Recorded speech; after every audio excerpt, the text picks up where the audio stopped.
Exchange-traded funds feel like they've been here forever. Tap a ticker, own a basket, done. But ETFs are a surprisingly new invention, born from a crash, refined by regulators, and scaled by a few persistent innovators. Today, we'll tell the story of how ETFs went from an obscure fix for market plumbing to one of the most important investing tools on earth. This is a history of problems, prototypes, weird legal battles, and a few brilliant design choices that made indexing cheap, flexible, and tax-efficient for regular investors. Education only, not financial advice. We start before ETFs even exist. In the 1970s, index investing is the radical idea. Jack Bogle launches the first broad US index mutual fund in 1976, proving you don't have to pick winners to win. You can own the whole market at low cost. But mutual funds settle once a day and route cash through a manager.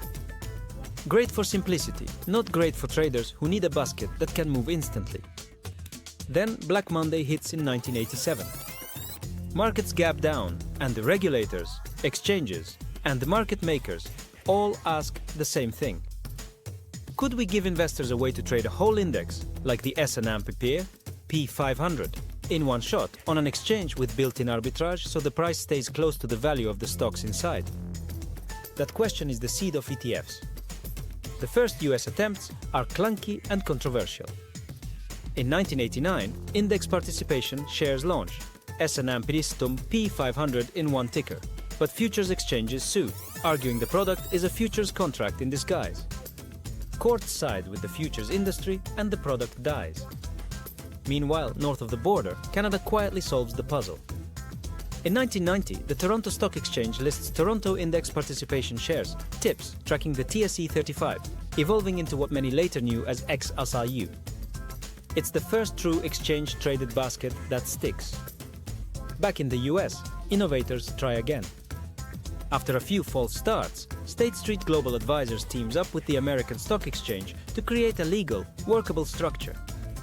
On January 22, 1993, the SPDR S&P 500 Trust, ticker SP, goes live.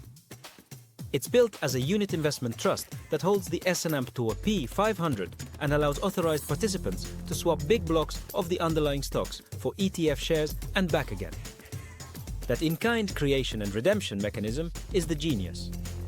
If the ETF trades above the value of its holdings, a market maker can deliver stocks, receive new ETF shares, and sell them, pushing the price down.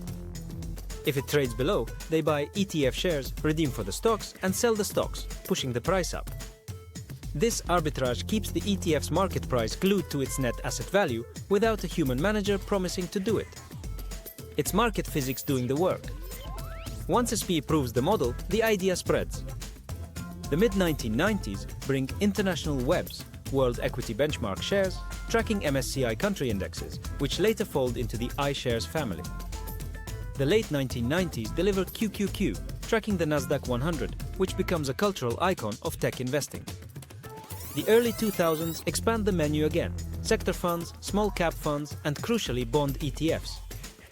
Fixed income used to live in the world of phone calls and odd lots.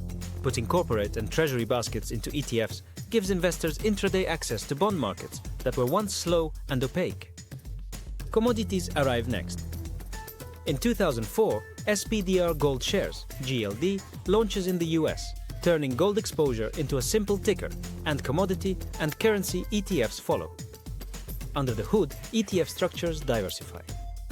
Some are unit investment trusts, many are open-end funds under the Investment Company Act. Others are grantor trusts or partnerships for specific exposures.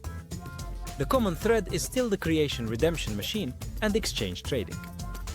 The 2008 financial crisis stress tests everything. ETFs are not immune to volatility, but the mechanism largely works. Liquidity migrates into the ETFs themselves when the underlying market seize up. That's a preview of 2020, when during the pandemic's chaos, bond ETFs become price discovery tools. The US Federal Reserve even buys corporate bond ETFs as part of its emergency programs, a milestone that cements the instrument's role in modern market plumbing. There are stumbles and lessons. The May 2010 flash crash and the August 24, 2015 opening bell chaos revealed that when underlying markets are dislocated, ETF prices can gap until underlying quotes catch up. That sparks better market-wide circuit breakers, exchange opening procedures, and ETF-specific safeguards. Meanwhile, the business of ETFs consolidates. In 2009, BlackRock acquires Barclays Global Investors and its iShares lineup, creating the largest ETF provider. Alongside State Street and Vanguard, these three shape costs and competition for a generation. Two regulatory moves unlock the next growth phase. In 2019, the SEC's ETF Rule 6C11 streamlines approvals for most plain vanilla ETFs in the US, reducing the need for one-off exemptions and lowering barriers to entry. Around the same time, non-transparent or semi-transparent active ETF structures get the green light, letting stock-picking managers run ETFs without publishing their full books every day. That invites more active managers onto the ETF shelf, and by the early 2020s, hundreds of active ETFs join the party. Zero-commission trading arrives across major US brokers in 2019, fractional shares spread, and the last frictions drop for small investors. Thematic funds, cloud clean energy, cybersecurity, space, surge. Some soar, some burn. Crypto arrives in stages. Bitcoin futures ETFs launch first. In 2024, the US finally approves spot Bitcoin ETFs, moving a once-fringe asset class into a mainstream wrapper. Globally, ETFs mature too. Europe's first wave in 2000, Hong Kong's tracker fund in 1999 after the Asian financial crisis, Japan's Topix and Nikkei trackers in 2001. Today, ETFs live on exchanges from Toronto to London to Tokyo to Sydney, in local legal flavors but with similar mechanics. So what exactly made ETFs win? Three design choices.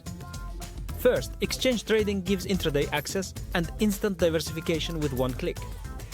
Second, the in-kind creation redemption process lets market makers keep prices aligned with portfolio value without the fund sending cash in and out all day. In the US, that design also tends to make ETFs tax efficient. Redeeming in kind can help minimize capital gains distributions compared with traditional mutual funds. Third, brutal fee competition. Because the portfolio is rules-based and the market does the pricing work, providers/expense ratios and investors keep more of the return. What changed for investors? For the first time, you could build an institution-grade portfolio in an afternoon with low cost, broad diversification, and instant liquidity. A simple combination, total domestic stocks, total international stocks, and a bond ETF delivers a complete core at costs that would have been unthinkable 30 years ago. On top of that core, investors can layer precise exposures, value, small cap, a sector tilt, foreign currency, hedged or unhedged, short or long duration bonds, commodities, or even very narrow themes. You get to choose how simple or complex your portfolio becomes, but the low-cost core is always there. Of course, every superpower has a shadow. The ease of trading tempts people to overtrade. The explosion of niche products means the average quality varies. Not every fund is diversified or liquid, and some themes are just marketing in a ticker. Leveraged and inverse ETFs require careful handling and are built for short holding periods, not long-term compounding. Single-stock leveraged ETFs can magnify risk dramatically. Active ETFs make it easy to try to beat the market, but they don't change the math that low fees and broad diversification remain tough to beat over long horizons. The lesson of ETF history is still the lesson of investing. Keep costs low, own broad markets, automate contributions, and only tilt into narrow exposures with eyes open and a plan. If you zoom out, the arc is simple. A market crash raised the question. Engineers and lawyers built a machine. A few successful launches gathered assets. Crises tested the design. Regulation matured. Technology cut fees and frictions.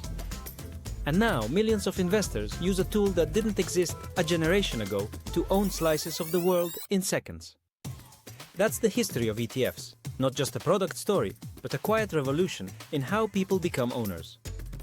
If you want a follow-up, we can break down ETF mechanics end-to-end, the role of authorized participants, primary versus secondary markets, why some funds disperse capital gains and others rarely do, and how to judge an ETF's spread, liquidity, and tracking. For now, the takeaway is simple. ETFs took indexing's big idea and gave it speed, tax efficiency, and a ticker, and that changed everything.